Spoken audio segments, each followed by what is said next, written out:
Quelques notes de pop disco et un soleil couchant sur des visages à paillettes. La dernière soirée de Post Guitare 2025 est à l'image de cette 29e édition, éclectique et pleine d'énergie. L'idée directrice, c'est d'abord de faire plaisir au plus grand nombre, tout en essayant d'apporter sa touche particulière au festival. Donc le plus grand nombre, c'est aller d'instinct vers des artistes comme Julien Doré ou comme Santa, qui sont évidemment les gros succès français de l'année.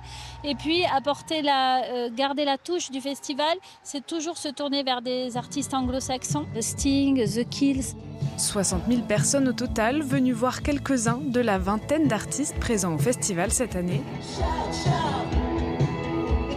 La plupart ravis d'avoir pu écouter leur groupe préféré et d'en avoir découvert de nouveaux.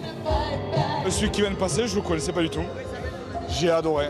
J'ai passé une super méga soirée. Et on retrouve toujours ce même style inimitable à Post Guitare, à la fois champêtre, à la fois hyper moderne. C'est super propre, les gens sont super gentils et hyper accueillants et ça change complet des festivals d'avant.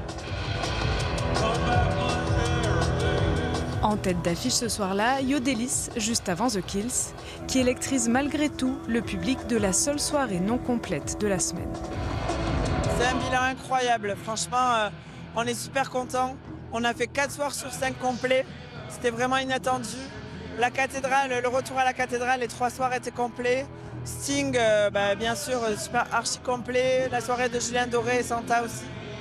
Ce soir, c'est un peu plus, il y a un peu moins de monde, mais quand même, c'est une soirée incroyable. Avec la compagnie La Machine qui propose des feux d'artifice en interplateau.